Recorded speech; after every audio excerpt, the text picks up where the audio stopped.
São 10 horas 11 minutos. A gente acompanha a partir de agora, né, e vai trazendo ao longo de todo o dia detalhes a respeito da reforma administrativa, expectativa para a entrega, né, dessa reforma ao Congresso Nacional. E nesse momento, quem fala em Brasília é o secretário especial da Secretaria de Desburocratização, Gestão e Governo Digital do Ministério da Economia, Caio Mário Paes de Andrade. Também estão com ele, não presencialmente, porque essa é uma apresentação remota, né, virtual, secretário especial adjunto do Ministério, secretário de Gestão e Desenvolvimento ou Desempenho de Pessoal, Wagner Lenhart, mas vamos ouvir agora o secretário da Secretaria de Desburocratização, Caio Mário Paes de Andrade, que está falando. O Estado brasileiro seja capturado. Aqui tem gente que conhece e poderia trabalhar em qualquer organização do mundo, em qualquer organização, pública ou privada. Desde a transição, quando eu comecei, eu percebi a qualidade dos quadros. Infelizmente, tem gente, como também tem no setor privado, que não gosta de trabalhar. Temos que melhorar os mecanismos de punição e recompensa.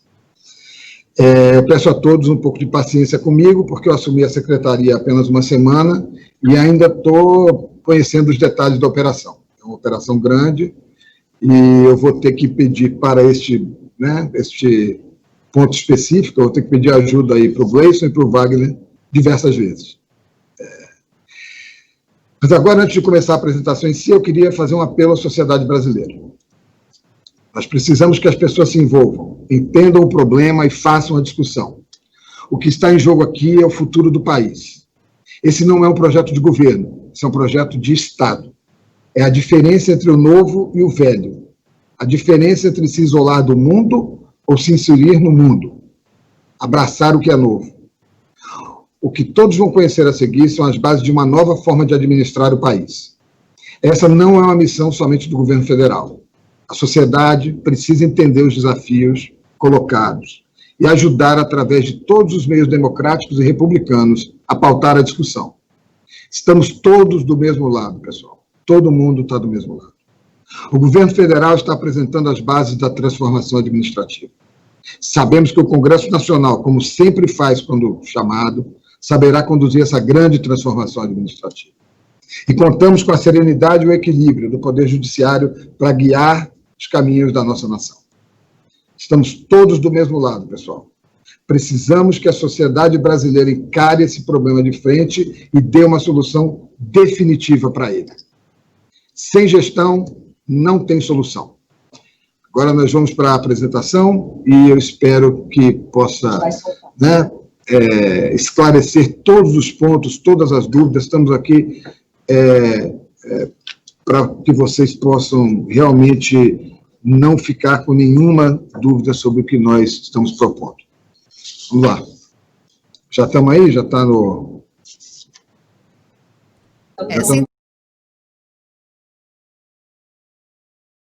Forma administrativa. A gestão, ela é a maneira como os administradores, né, conseguem fazer que as organizações cumpram suas funções. Então, a principal função da gestão pública é entregar serviço de qualidade para os cidadãos do país. Para isso, nós precisamos ter recursos e precisamos ter mecanismos para manter os serviços públicos funcionando. Vocês vão ver um pouco mais para frente, todos nós sabemos as dificuldades que o Brasil tem para manter algumas coisas que deveriam ser realmente dadas, coisas que em qualquer país que tenha a nossa riqueza, o nosso tamanho, países importantes, onde nós deveríamos estar inseridos, nesses países, as condições de segurança, de transporte, segurança de habitação, de educação, são diferentes daqui. Bom, então, a próxima coisa que a gente propõe para melhorar a gestão, por favor, volta, Roberta, por favor. A próxima coisa para manter a gestão é que nós estamos falando em interagir e colaborar. Do jeito que toda a administração pública é amarrada, Ministérios têm dificuldades para conviver com ministérios, para interagir com ministérios. Ministérios têm dificuldades para interagir com outros órgãos, com autarquias. Também muita dificuldade para interagir e colaborar com o privado, com o setor privado. Nós precisamos tirar essas amarras para poder progredir, né? Uma outra coisa que nós estamos muito atentos, e essa reforma, né, ela traz, a possibilidade de nós continuarmos captando e incentivando talentos. Não necessariamente o que o poder público hoje oferece, ele apela aos jovens. Os jovens estão bem diferentes dos jovens de 30 anos atrás, eles têm outras perspectivas de vida, e eles querem estar inseridos num mundo que se move, que se movimenta, que é maleável, e não numa estrutura 100% engessada, como hoje é a nossa estrutura. Finalmente, eu acho que uma coisa importante da mudança de gestão é inserir o Brasil no mundo, porque o Brasil merece participar do mundo, o Brasil tem um povo extremamente criativo, um povo que adora a tecnologia, que quer abraçar a tecnologia. Nós precisamos ter recursos para poder investir nesse povo, para poder investir na nossa infraestrutura, para poder investir e melhorar a nossa capacidade de deixar o nosso povo ser mais produtivo. Isso nós fazemos mal, e hoje, e um pouco, na verdade, bastante desse problema vem do tamanho e da ineficiência de vários setores do Estado. Então, eu vou pedir ao Gleison que ele faça uma apresentação inicial, né, e na sequência eu volto. Gleison, por favor. Bom, primeiramente, muito bom dia a todos que nos acompanham nessa transmissão. Nós, antes de entrarmos nos detalhes técnicos da proposta de emenda constitucional que está sendo apresentada no dia de hoje, gostaríamos de falar um pouco da realidade sobre a qual esta proposta foi concebida. E é preciso entender o momento pelo que o país passa. Alguns dos dados que nós vamos apresentar aqui são dados conhecidos, principalmente por parte dos veículos de imprensa que acompanham o dia a dia da economia no país, e não há como dissociar essas duas realidades. A necessidade de tornar o Estado mais moderno e, obviamente, os impactos que a situação econômica do país tem provocado sobre a capacidade do Estado de prestar serviços, de honrar os seus compromissos, de, inclusive, garantir a sua própria sobrevivência, a sua sustentação no longo prazo. Então, o primeiro aspecto que eu queria chamar a atenção diz respeito ao engessamento do orçamento. Esses números foram apresentados nesta segunda-feira, quando o governo concluiu a elaboração do projeto de lei orçamentária para o ano de 2021. Nos últimos anos, nós temos percebido um processo crescente de engessamento, e o que representa este engessamento? A cada ano, o governo tem condições reais de decidir e de incidir sobre uma parcela cada vez menor do orçamento. Para o ano que vem, a expectativa é de que as despesas obrigatórias representem quase 94% de todo o recurso que o governo terá à sua disposição para cumprir todas as suas responsabilidades. Nessa parcela, que nós chamamos de despesas obrigatórias, dois componentes têm um peso maior: os gastos previdenciários e os gastos com a folha de pagamento dos servidores públicos. Esses dois componentes representariam alguma coisa como 3/4 desta parcela de 93,7%. E essa participação desses dois componentes, ela vem crescendo ano a ano. O que acontece é que a parcela que o governo efetivamente gerencia, aquilo que nós chamamos de despesas não obrigatórias, ela vem diminuindo a cada exercício. Para o ano que vem, esse valor deve representar um montante da ordem de 92 bilhões de reais, que representariam 6,3% do orçamento. E é nesta pequena parcela de 6,3% que precisariam ser encaixadas todas as demandas de infraestrutura, de investimentos, de melhoria da capacidade produtiva do país, de melhoria da nossa condição logística, as políticas públicas, os gastos sociais. Veja que sobra uma parcela muito pequena para um conjunto muito grande de demandas, e o que nós temos observado ano após ano é que essas demandas vão se tornando cada vez mais inexequíveis, inatingíveis. Então, esta é a primeira dimensão que a gente precisa levar em consideração para compreender algumas das propostas que serão apresentadas logo a seguir. Próxima situação. Mesmo com esta parcela cada vez menor de gastos não obrigatórios, o país vem enfrentando uma realidade de fechar as suas contas no vermelho desde 2014. Nós já estamos, neste ano de 2020, no 7º ano consecutivo em que o país gasta mais do que o que ele arrecada. E aqui é importante sempre tentar trazer para a realidade do cidadão. É como se o cidadão tivesse o seu salário fixo no início do mês, mais uma quantidade de despesas consistentemente maior do que a quantidade de recursos que ele tem à sua disposição.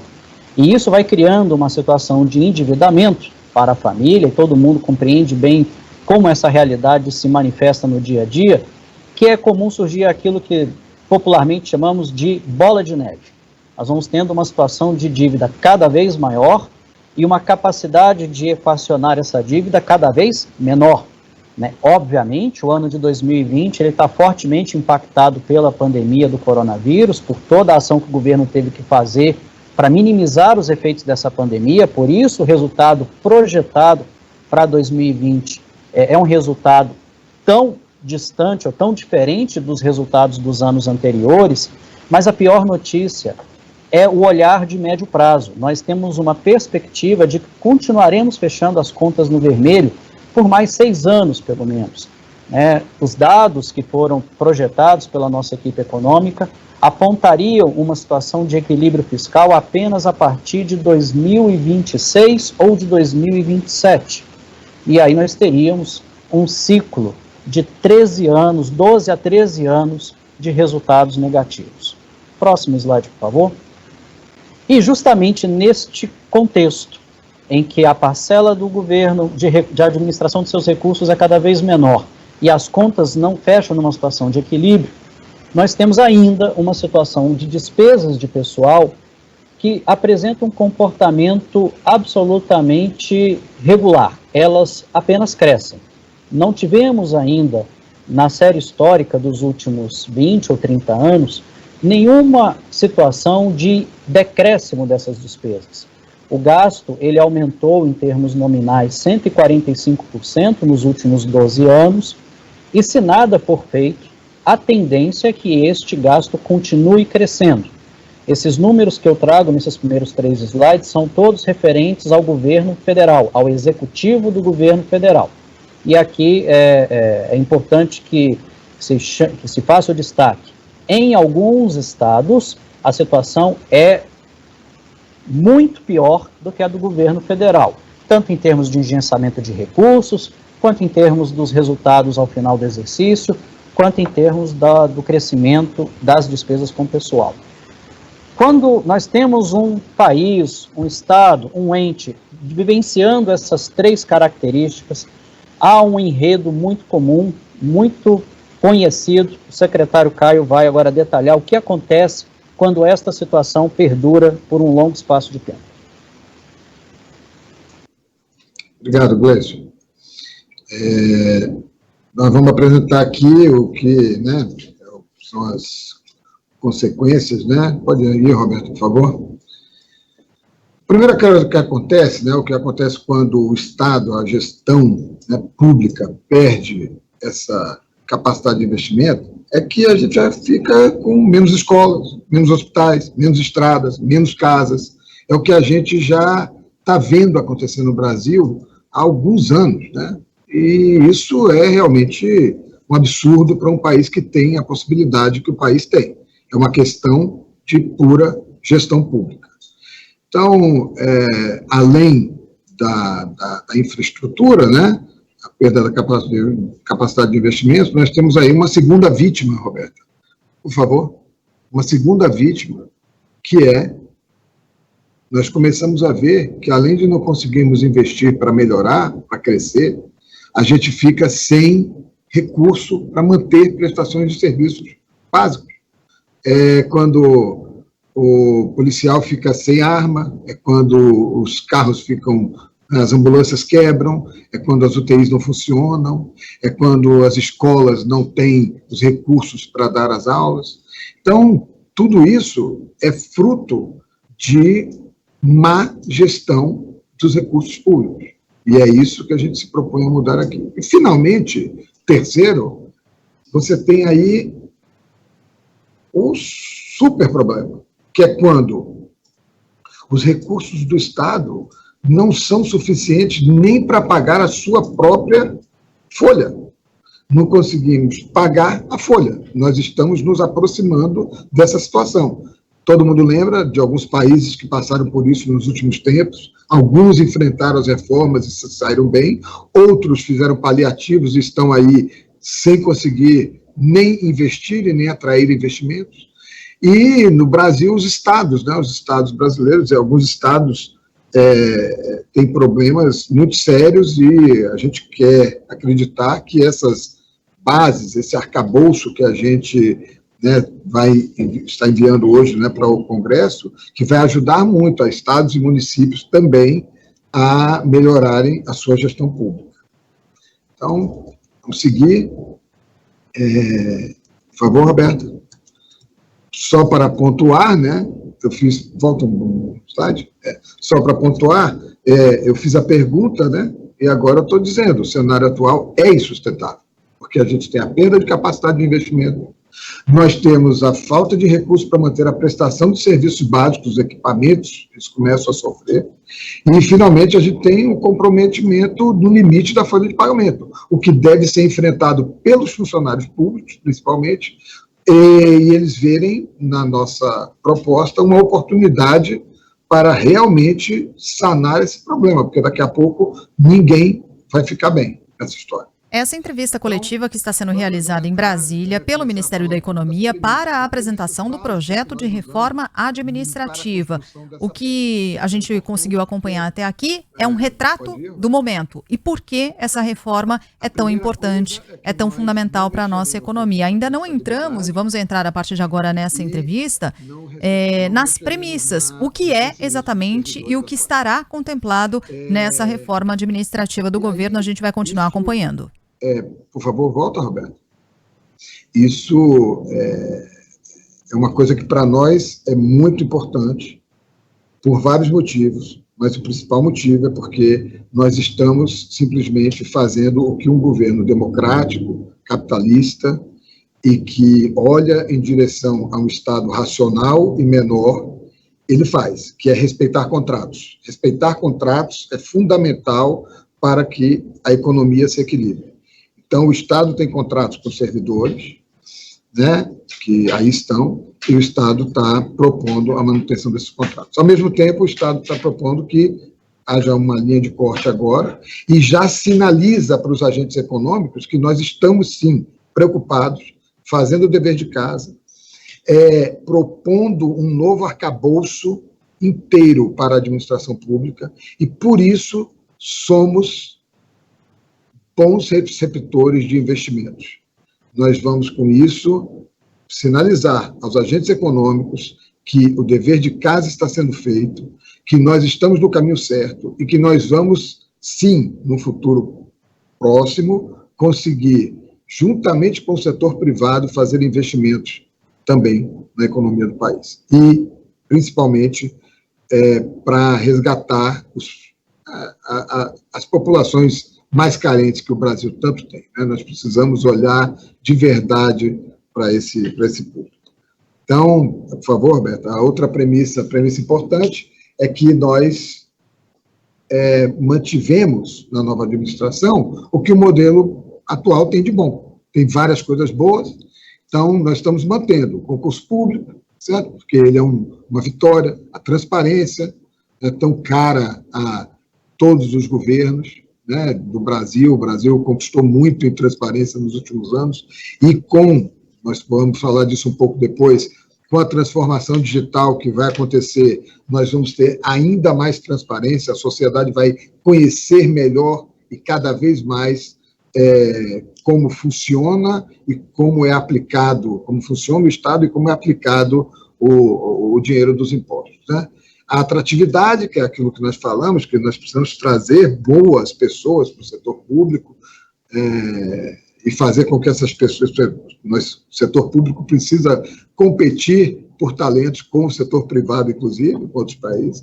Impessoalidade, a continuidade, né? Nós mantivemos isso na nossa proposta, e a missão maior, porque tudo isso que a gente faz, tudo isso que a gente olha aqui em Brasília, nos governos estaduais, nos governos municipais, nós que somos gestores públicos, nós não podemos perder de perspectiva que tudo que a gente faz, nós fazemos para servir a população.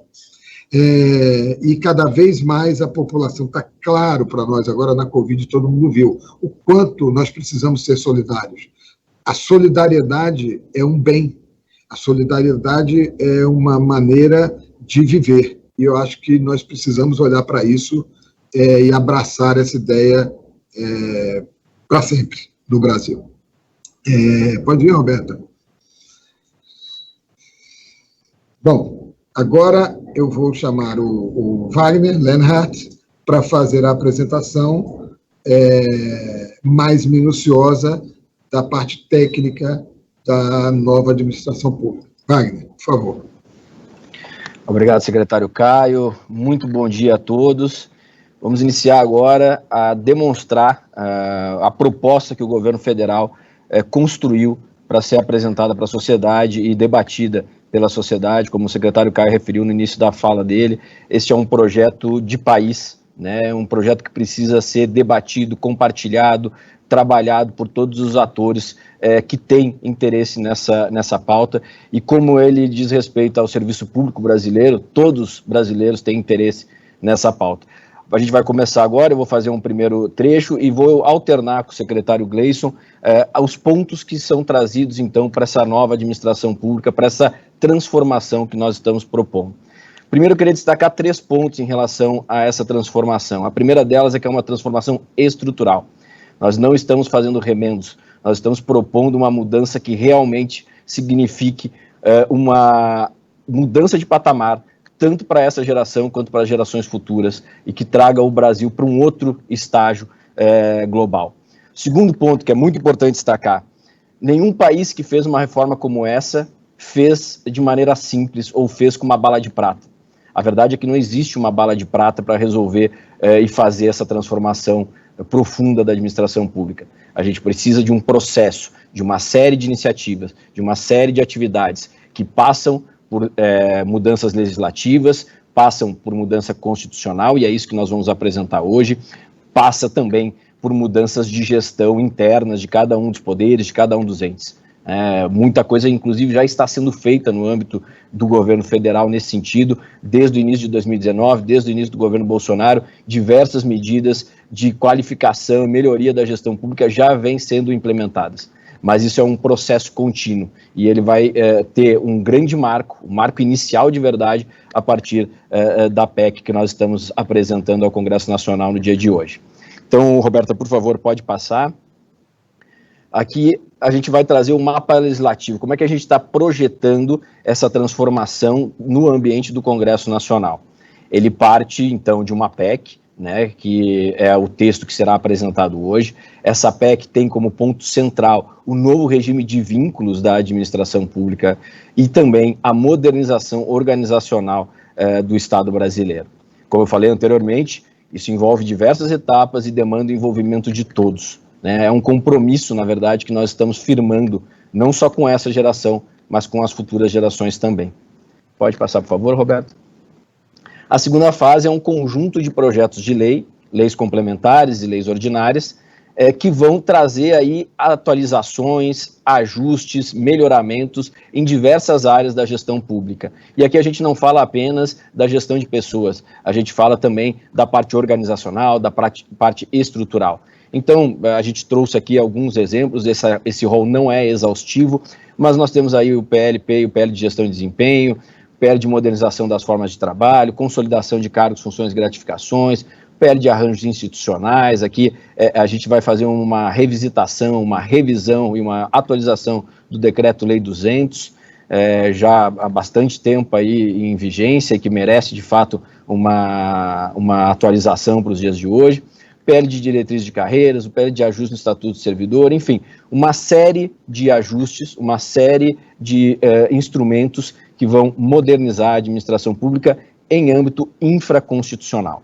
E a terceira fase seria, após a publicação e a aprovação com o texto que o Congresso Nacional achar adequado aprovar e submeter à sociedade brasileira, a regulamentação deste novo sistema, dessa nova estrutura que vai ser desenhada e implementada pela PEC. A gente vai ter, então, um projeto de lei complementar que vai trazer esse novo serviço público, as balizas gerais, o novo marco regulatório, como vai se dar a governança remuneratória, como vão se estabelecer os direitos e deveres desses novos servidores. E aqui não é demais ressaltar, nós estamos falando, como o secretário Caio referiu anteriormente, de uma linha de corte.